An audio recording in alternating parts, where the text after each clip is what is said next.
technology. I'm going to try to center myself on this screen. You're going to see two other beautiful women that are actually extremely dangerous women, which I will explain later. And so you're going to have to stick with me to find out about this dangerous thing. So a little bit of business, as always, in the beginning. I'm Barb from Knitted Knockers, as you guys know by now, probably. And I just want to add that today I would like it if you wouldn't mind posting in the comments where you're from. And if you could start doing that right away, it really helps us to see that it's working, because as you know, I'm technically challenged, but I'm doing way, way better. And so that helps me. And also let me know if you're not hearing us or if there's something going on with the video. And you guys have known, those of you that have been here before, that we got kicked out one time because I didn't do something right. So if that happens, come back in and just give us a couple seconds and we'll sign back in. Don't leave us, because this is a live event that you are not going to want to miss. I mean, trust me. If nothing else, if you haven't seen any of our other ones and you never see another one, this is the one you don't want to miss. So leave your questions and comments in the comment section. And I do see people's names coming up from Texas, and I see Clyde, which we're going to learn about. This is just really cool. So let's see. As usual, I confused myself here. Leave questions in the chat or comments as they come up, and we will get to them. And the good news is if we don't get to them, this event will be available online for quite a while, and that like 30 days even. And you can go in and put your comments there, and I promise I will get back to every single one of them, or one of us dangerous women will. And so also, check back later. We're going to try to put links. I know there's going to be follow-up that you're going to want to do on this. So we're going to put the links in, new technology for me, but we're going to try to get those up here down in the comments. So they're going to come up on your screen, but also check down in the comments, and those should stay for after the event. So if you like and share it to your friends, if there's somebody that you go, oh my gosh, I wish so-and-so had seen it, you can do that, and those links and comments will be there. So let's see, I want to make sure that I got all of my business done so we can get into the fun stuff. So okay, I see people. Thank you so much for putting comments. That is just so helpful. It's encouraging to us, because, you know, I'm going to be 70 this year, and this technology thing, oh my gosh, it's just really scary to me. So, and I know, well, no, I'm not going to say what I was going to say. That would be rude. So never mind. I would never do anything rude, right, ladies? Yeah, right. Maybe I will later, but after the shows, so people don't sign out and say, oh, that rude lady, I'm not listening to her. So anyway, let's get going on this. And the nice thing is, if you miss part of the program or you can't stay for the whole time, you can always come back and get it later on our Facebook page, which, you know, our Facebook page is the one that has the logo up in the corner there, that black and pink one. There's other groups which are awesome that are Knitted Knockers. We are the Facebook page. So anyway, if you don't want to miss anything, you gotta like that. And when you do your search, there's 37,000 followers of this. Can you believe it? I mean, I'm just overwhelmed by it. So, okay, I'm going to start the official program now. And these poor ladies, I've just left them just sitting there looking beautiful, of course. But I'm knitting. Oh yeah, that's Phyllis, by the way. And there's Willow over there, who we're going to talk with them in due time. Okay, so as you know, Barb here from Knitted Knockers, and boy, do we have a program for you today.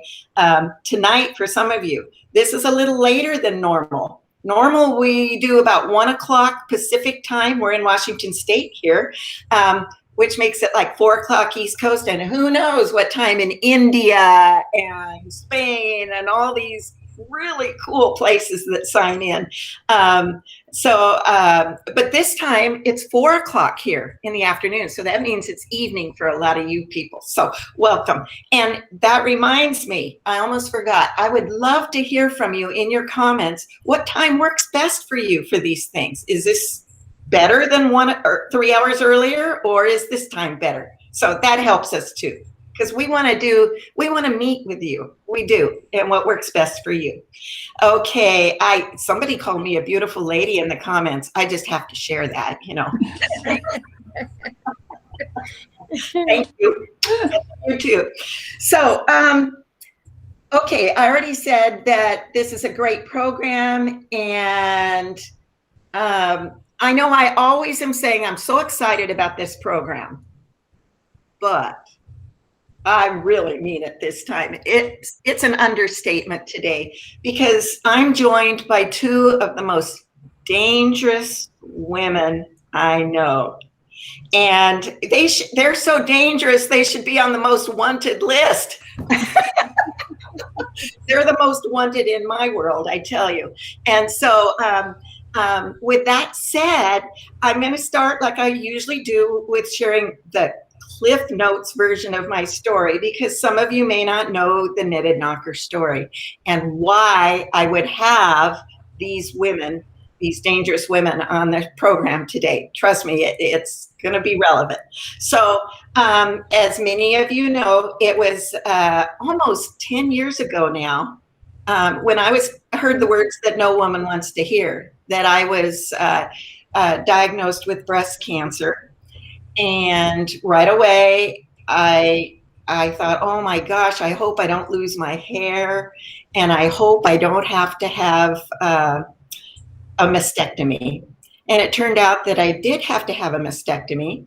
And I thought, okay, it's still going to be okay, because I don't need, I can be immediately reconstructed. So it's going to be fine. Nobody needs to know. I didn't tell anybody at work. I didn't tell most of my friends. I told my family, but I didn't let anybody in, because I was a pretty private person back then. Not so much anymore. Haha, you know. Life is funny that way. But so I did have to have a mastectomy, and then due to complications, I was not able to be immediately reconstructed. And then, so I was trying to figure out what I was going to do, what I was going to wear to look normal, to get back to life. And for me, the lowest point of my journey, the first time I cried, was when I called the local cancer support group, and the voice on the other end of the line said, "Oh, honey, you can't put anything on that scar for at least 10 weeks, or was it 6? Oh my gosh, it's been 10 years. But anyway, it was devastating to me. It was like, oh my gosh, I just want to look normal. I just want to go back to work, and I just want people to look at me like Barb, not Barb has cancer. So I was in my doctor's office later that week, and I picked up a brochure for the traditional breast prosthetics, and I was holding that. And my doctor looked at me and he says, you know, most women are not satisfied with that as a solution. They can be really hot and heavy and sticky. And so I'm not sure that you're going to tolerate that well. And I said, well, what am I going to do? And he looked at me, this man doctor, he looked at me and he says, do you knit?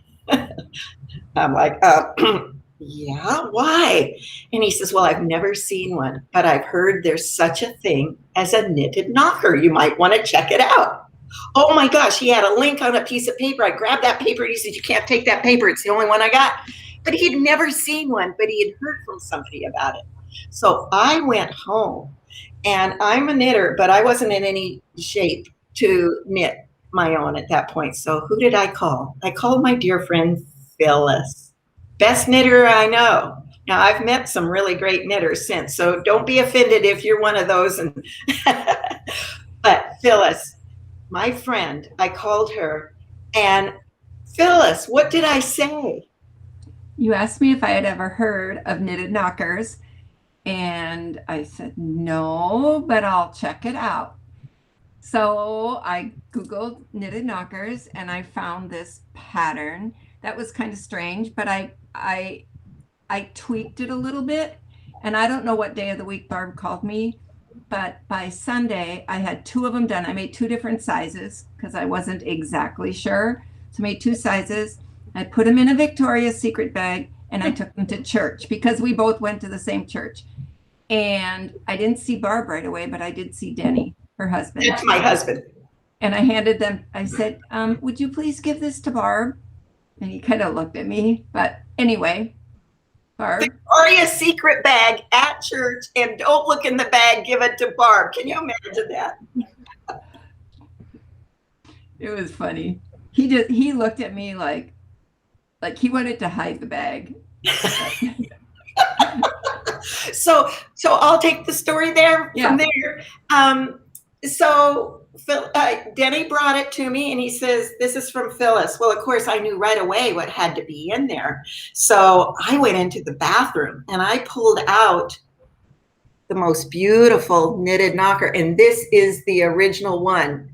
And check it out. Check the nipple out even. I still have that. I wore it for 4 years.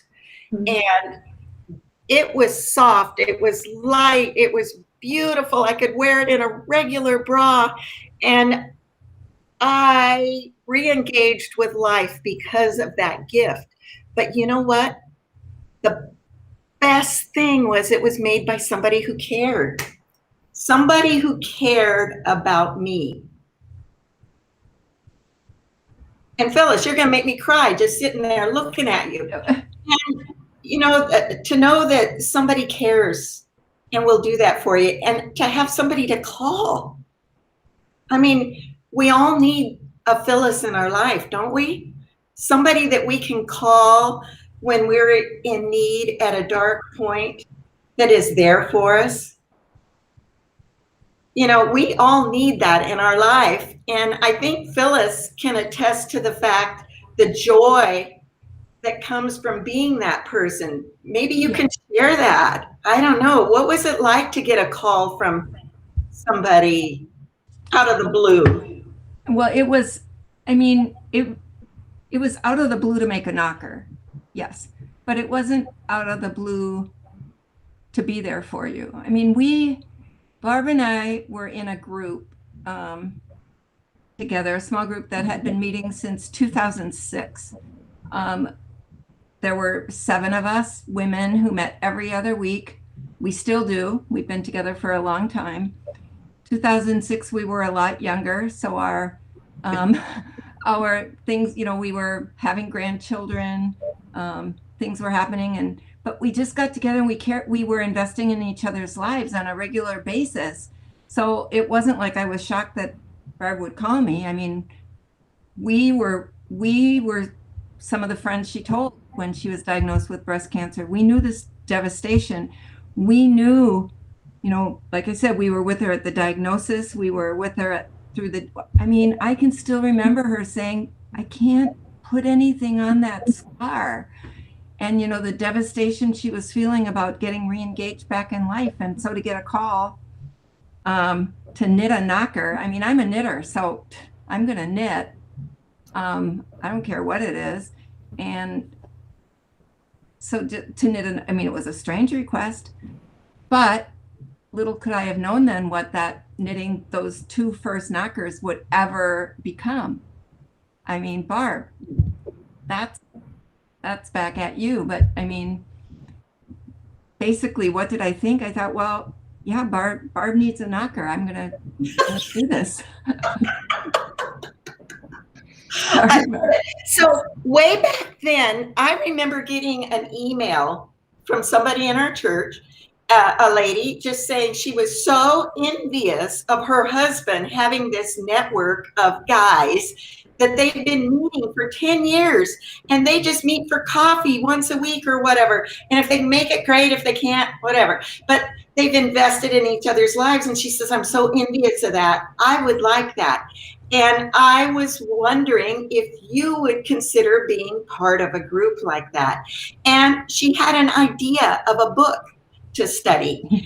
So none of us, of those 7 women, 6 plus me, knew each other. We didn't know each other. We went to the same church, but it was a big church. None of us knew each other. So all with fear and trepidation, at least I'll speak for myself. It was. Committed to go and meet with these people. And, you know, we just kind of stick one toe in like, oh, I'm going to check it out and see. And here it is 15 years later. But I got to share the book. The first book. The first book. The first book. Look at that. Nice Girls Don't Change the World by Lynn Hybels. What are you telling me? Nice girls don't change the world. I was raised to be a nice girl. I don't know about you. But when you read through the book, it's like a half-hour read. I mean, it's really short. I recommend it to anybody. But when you get to the end, it talks about nice girls don't change the world, but dangerous women do. And we, after reading this book, takes us about a year to get through any books, doesn't it, Phyllis? Because we do a lot of life during these books. But we wanted to be dangerous. So we named ourselves the most goofy name ever, and it really makes people laugh. So Phyllis, tell us, well, I tried to bring up a picture of the DWIPs, the Dangerous Women in Progress. And we've been in progress now for 15 years. Mm-hmm. Just doing life with each other, just connecting, knowing that I said, yeah, we've laughed together so hard we peed in our pants, excuse me, but that's just what happens. We share the biggest joys, the deepest sorrows. I mean, in 15 years, life has happened, right? Major life has happened. But we challenge each other. We dare tell each other when we're going off the rails. Yeah, we just love each other. We just love each other.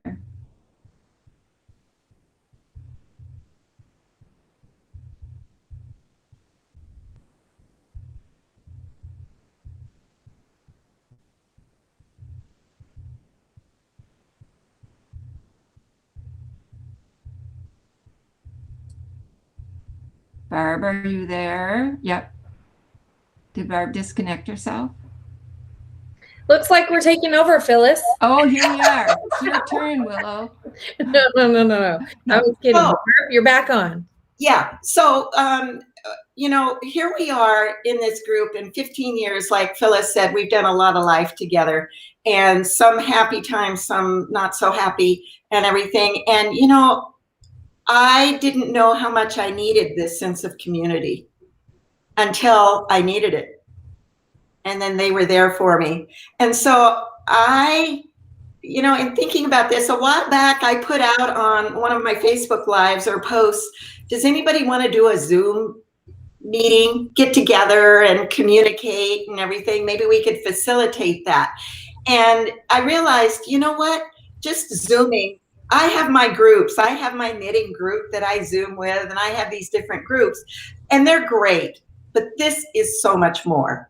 And I thought maybe, just maybe, there's others out there that would love to have the opportunity to be part of a DWIPS, a Dangerous Women's group, and everything. So I spoke with Willow. Now, Willow is the founder of Collide, and I have a relationship with Collide that goes back a ways, but I'm going to not waste our time talking about that. I want Willow to share her story, if she will, and share what her foundation does, and see if it resonates with you. I know it does with me. She has helped thousands of women. So Willow, go for it, girl. I have so much to say. I have so much that I want to say about you guys and your friendship and the way that I see, one of my favorite things, I should say, Barb, that I love is that God has really used your story of pain to meet people in theirs in such an incredible way that it's almost inexplanatory. It's amazing. I mean, even when you say today, here you are retired and you have 37,000 followers and you're helping thousands and thousands of women who were in that place of pain, who are in that place of pain with breast cancer, and you're helping them because you allowed this story to unfold from your place of pain. I think that's what you and I have in common. And, I lead Collide, which is a women's ministry, and we're located in the Pacific Northwest, but we have been having impact in women's lives beyond there and starting to travel in places across the nation. And really, I wasn't looking to start Collide like you weren't looking to start Knitted Knockers. It actually started out of a place of pain when I had my first kiddo, and I had something happen one ordinary Wednesday that just sort of triggered my childhood pain. And I ran upstairs and hid in a closet with my baby and found myself realizing in that moment that there was healing that needed to take place in my life. And I felt like God was inviting me to say yes to the healing that needed to take place in my life. So I made an appointment with a counselor and went to a counselor, and she said, "What brings you in today?" And I said, "Well, I'm playing hide and seek with my baby." I was being kind of sassy, but she asked, why I was there. And I clearly shared with her that there was pain from my childhood that was causing fear and issues that were playing out. And I was going to be hurting my own child with these issues that were affecting my daily life, and that I needed healing in my life. And it was actually in that counseling office that I kind of had this life epiphany and was given this sort of concept, wounded collision. I had this realization that a lot of the wounds that I've experienced happened because I collided with other wounded people. I collided with wounded parents and wounded friends and wounded relatives who wounded me. And now I had the great capacity to wound my child. And I just kind of had this realization that we're all bumping around and colliding with each other and wounding each other. And we need a new kind of collision, one where we run into each other and we experience healing and wholeness rather than brokenness. And so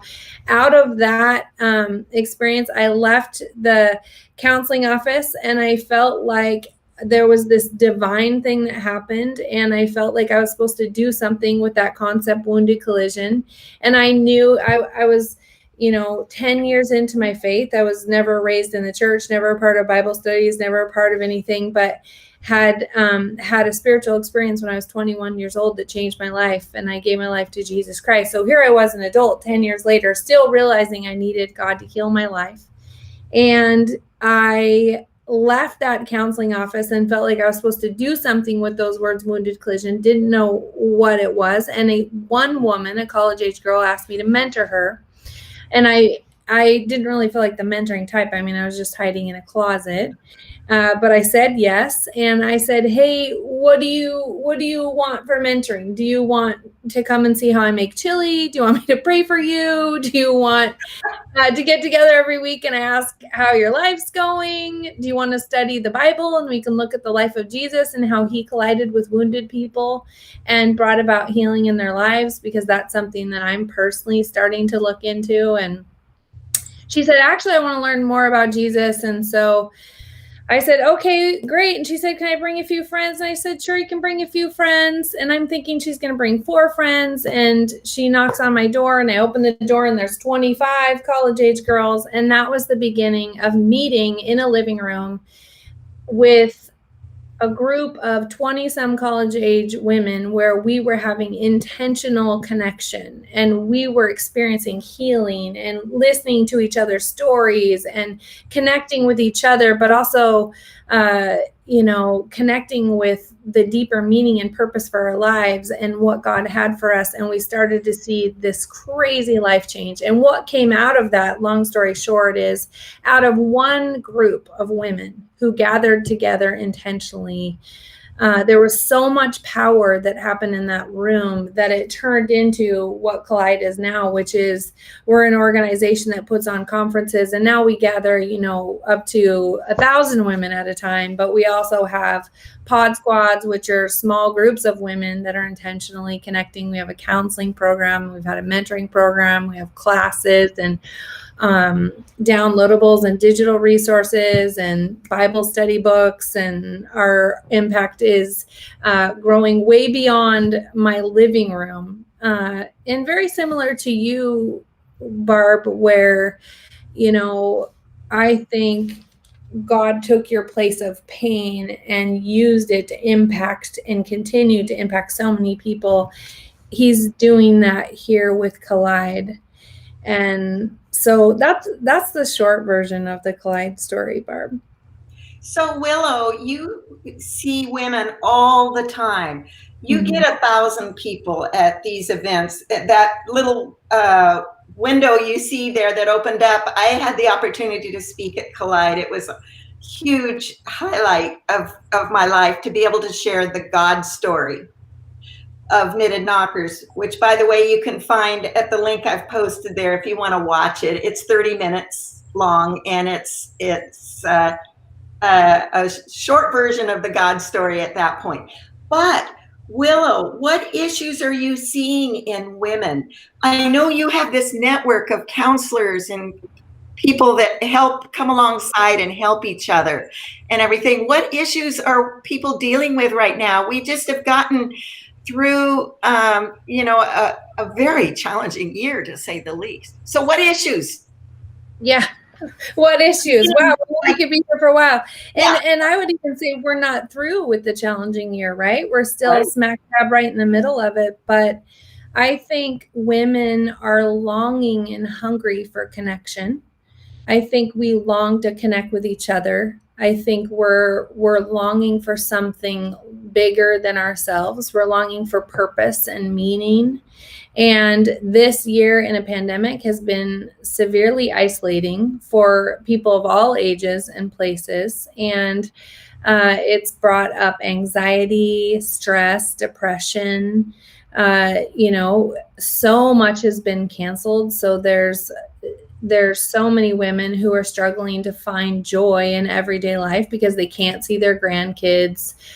They weren't able to go experience their freshman year at college campus. They can't do the job that they normally do, that they feel good at doing, because they've had to pivot and figure out a new way to do a job. I mean, women are experiencing so many challenges in the middle of a pandemic. I think we're all hungry for connection with each other and with God. And I think one of my favorite things about your guys' story, Barb and Phyllis, is that, Barb, you couldn't have foreseen that you were going to get breast cancer. And Phyllis was there for you in a time of crises. And she was there for you in a time of crises because you guys had already committed to intentional living, intentional community, intentional relationship with each other. And so you already had that in place. And because you already had that in place, she was able to step into your life in a time when you needed it most. And that's a really powerful idea. And I think if all of us as women, if we're all really honest, we all long for connection, but don't always feel like we have it. Maybe we look at other women and think, oh, it looks like they have their best friends, they have their tight-knit family, they have their group. And we sometimes think we might be the only ones, but I think we all long for connection. And when we're brave enough to risk stepping in and taking a risk and saying, you know what, I long for connection. I want to grow in relationship with women. I want to grow in relationship with God. I'm going to step out there and be brave. I mean, you mentioned your friend Pam, who invited both of you guys to be in your intentional group together. If it wasn't for one woman saying, hey, I long for connection, do you long for connection? You guys wouldn't have known each other. And then when God knew, Barb, that you needed a woman to walk into church with a Victoria's Secret bag and hand you a knitted knocker with a nipple, you wouldn't have had it when you needed it. I love it. Yeah. So true, Willow. So true. And one of the things that was surprising to me about knitted knockers was how much we need somebody to tell our story to share things with. I knew that we were going to offer a wonderful product when we started making these and handing them out. And through the doctor's offices. What I had not anticipated is how many people, when they go online to knittedknockers.org, there's my shameless plug, for free knitted knockers, how many would tell us their story when they were ordering their knocker, because it's personal, it's private, and not everybody understands, and they don't have a Phyllis in their life to come alongside of them and to share those and understand those dark times. And so they would share their story with us, complete strangers, but they knew that we cared because of what we were doing and everything. And I think that speaks to the hunger and the need in all of us to be heard and to be understood. Mm-hmm. So tell us about, I used to love going to your events where 1,000 people get together and Willow's husband's out there with a tray serving hors d'oeuvres and things, and her teenage kids and all these wonderful people that come alongside of Willow and they're just amazing. And these 1,000 women gather together to hear and to create this community. That's been awesome. But now we go online, right? Mm-hmm. So what does that look like for you? And is there an alternative to that? Well, we've definitely had to pivot. I mean, if you go back to the origin of how Collide started, what I started to see in that time of pain in my life was that when I was gathering together with those 20 college girls in my living room, I mean, one girl, as we would collide and see Jesus showing up and meeting people where they're at, we were having the same experience. One girl opened up that, she was sexually abused by her father, and it was their little secret, and she had never shared that with anyone. One girl did have an early breast cancer diagnosis in that group. Another girl struggled with self-esteem issues. Another girl eating disorders. And I think I share that picture because what we've seen always in our experience at Collide is that when women gather intentionally, something powerful truly happens. And so, yes, have we faced a pandemic and have we had to pivot and figure out how to connect with women and be a part of impacting their lives when we can't do it, in a room of 1,000? Absolutely. But we've always known that when we can invite women to gather together, something powerful happens. And so one of the ways we pivoted is we started a really fun thing called Pod Squads, which everyone can go to our website today and check it out at wecollide.net. But Pod Squads are simply women saying, hey, I'm going to either grab women that I already do life with. So your mom and your sister and you grab them, or you grab your coworkers, or you grab your neighbors on your street, or you grab some women from Knitted Knockers and you say, I want to do intentional community, and I long for connection with other women, and I long for a deeper, higher divine connection, to ask questions about my calling and my meaning and my purpose in my life, and have a place where I can share my story and share my grief and have people meet me in all of that. We really started this thing called Pod Squads, and Pod Squads are basically you get if you want to host a pod squad, we'll give you everything you need to do it. So we write Bible study curriculum. We have 3 books. We have a 4th on the way, and they're 150-page, beautifully designed Bible studies with a leader guide. So a host has everything they need to have meaningful conversations. We give you all the reflection questions for you to ask the group of women in your life so that you can grow together and grow in God. And we give the leaders who lead groups everything they need to do that. So if there's people listening today who really long for this kind of community, you could host a pod squad and we'll give you all that you need to do it.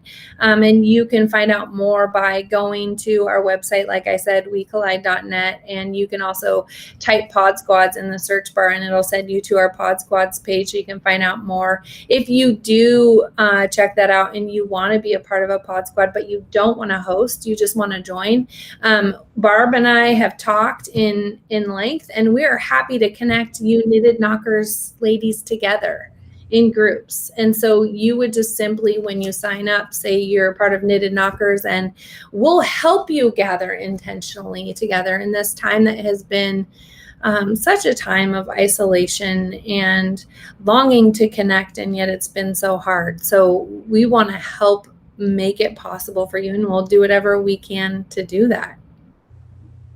Yeah, and I just got to put in another little plug. Guess what? One of the stories in those beautifully illustrated Bible studies is Knitted Knockers. Can you believe it? It's totally true. It's all. Oh, Barb, that's because I asked you to speak in an event, and we were looking at a place in Scripture where there were 5,000 people that showed up and they were hungry and they had no food. And Jesus says to his buddies, how are we going to feed all these people? And they're like, we're going to send them home. They can go home and make mac and cheese. I mean, that's my translation, but not Jesus's. But Jesus is like asking, how are we going to feed these people? And his people are thinking it's impossible.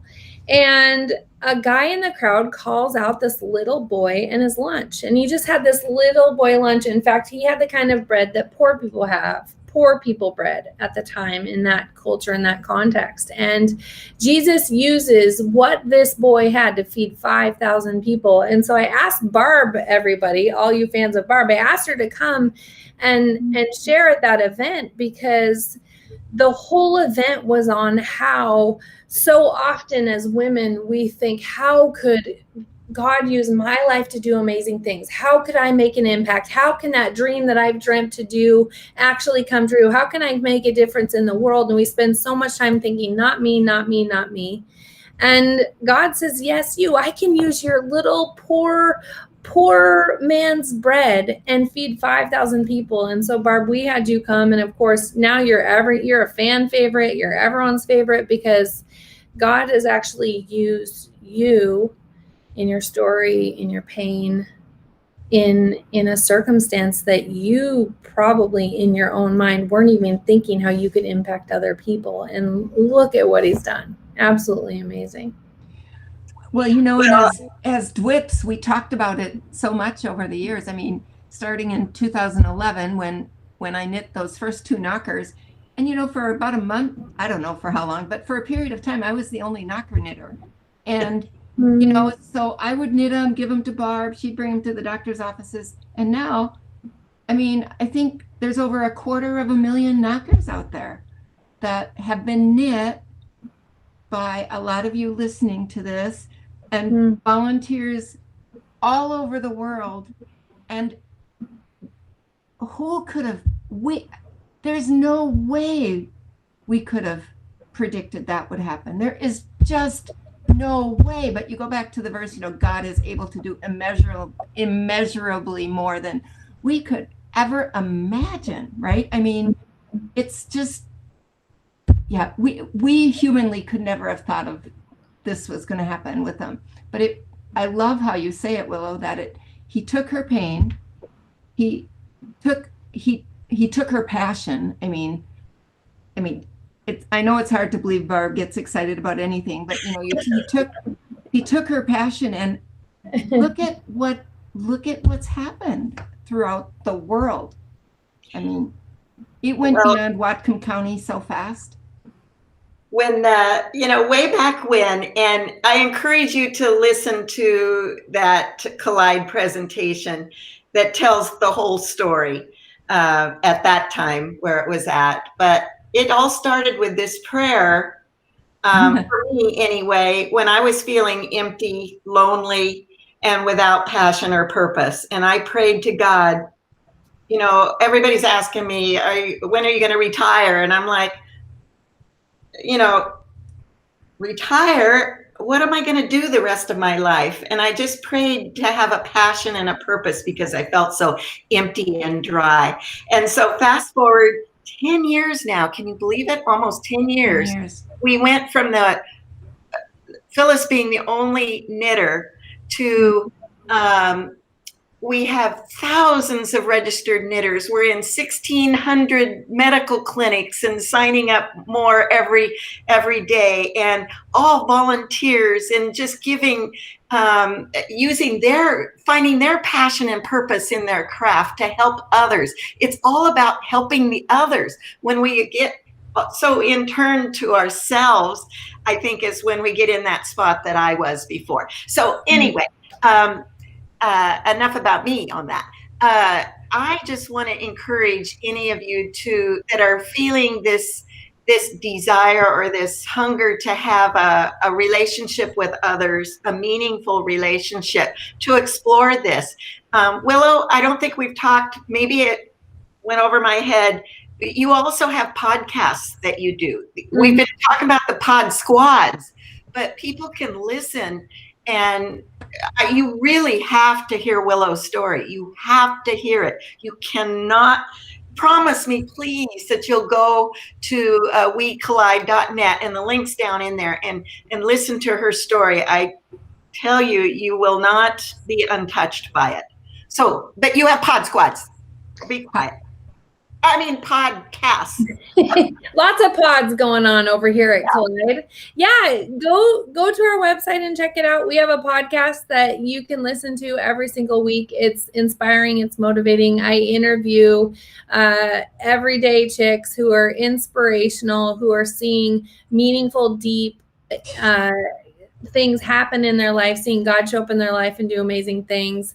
I would love for you guys to hop over and listen to that. We also have a blog. We have a ton of free digital downloads that can help you. We have a manage your anxiety kit that we just came out with this last year. If you're struggling with stress and anxiety, we gathered together 5 mental health therapists who gave their top advice on practical tips and tools for your anxiety. We have so many things for women in this time and place. And so come and check out all that we do. We would love for you to do that. And again, Pod Squads, if you want to join one or host one, we'll help you do that. So Barb, I'm just grateful to have you invite me on and be a part of hearing you share your story. I could listen to you share your story over and over and over again. And Phyllis, you remind me,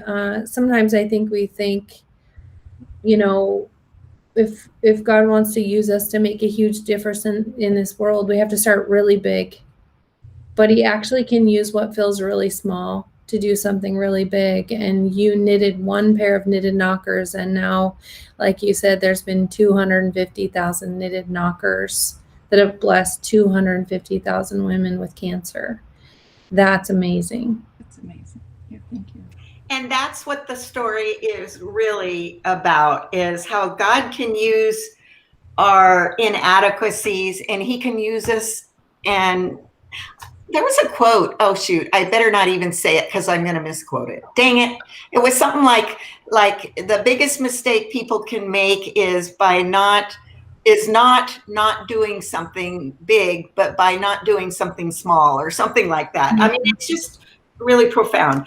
But I totally butchered that. Maybe I'll find it and put it in the comments so it'll be right. I apologize to the author of that.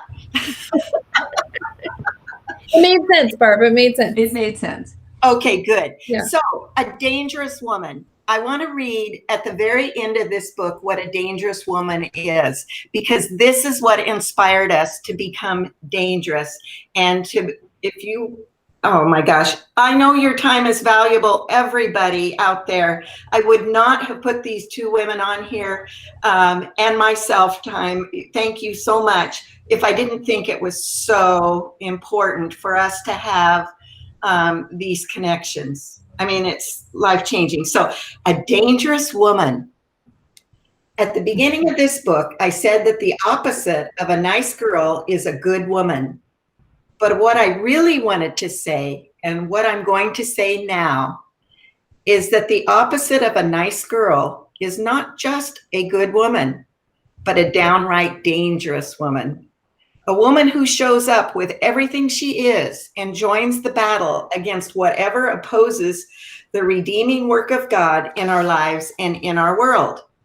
A dangerous woman delves deeply into the truth of who she is, grounds herself daily in the healing and empowering love of God, and radically engages with the needs of the world.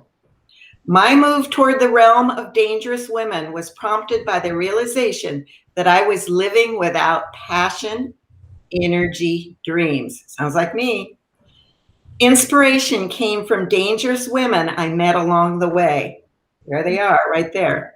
From college students and empty nesters, young moms and grandmothers, from women crossing lines of age, race, and culture, women mentoring one another and sharpening skills, women volunteering time.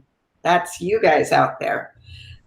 Raising money, thinking creatively, a knocker, oh my goodness, taking risks, reinventing their lives, following their God-given dreams. Dangerous women, world-changing women. That's what I want to be, and that's what I hope you will be, all of us together. And then I truly am going to wrap this up with this. This is a prayer that she put at the end of the book. May we be dangerous women. May we be women who acknowledge our power to change and grow and be radically alive for God. May we be healers of wounds and righters of wrongs. May we weep with those who weep and speak for those who cannot speak for themselves. May we cherish children, embrace the elderly, and empower the poor. May we pray deeply and teach wisely. May we be strong and gentle leaders. May we sing songs of joy and talk down fear. May we never hesitate to let passion push us, conviction compel us, and righteous anger energize us. May we strike fear into all that is unjust and evil in the world. May we dismantle abusive systems and silence lies with truth. May we shine like stars in a darkened generation. May we overflow with goodness in the name of God and by the power of Jesus. And in that name and by that power, may we change the world. Dear God, please make us, me, dangerous women. Amen.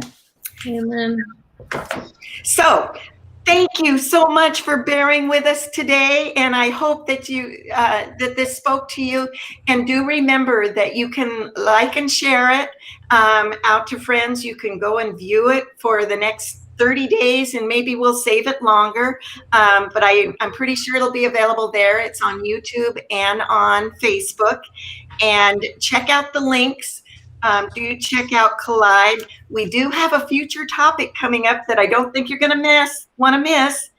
And it's our new youth program. I'm going to have an interview with Aditi, who is 16 years old. And if you are a mother of a preteen or teenager or a grandmother, you are going to want them to tune into this remarkable young woman from Georgia has started a whole knitted knocker program in her school, official, trained 26 people online. Oh my goodness. This is going to be my guest. And you know what? This is going to replicate all across the country, because when these kids see this, they're going to go, oh, I want to do that too. And so what that's doing is bringing this sense of community together, bringing passion and purpose, learning new skills, and learning the value of giving and helping others. So please do tune in for that. That's going to be May 7th. If you've liked us on our Knitted Knockers page, remember it's the one with the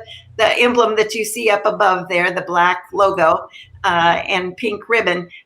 You'll get notifications of that, I think. So I love you, ladies. I can't thank you enough for being a part of my life and for being such dangerous women. I want to be just like you when I grow up, except for I'm old. So,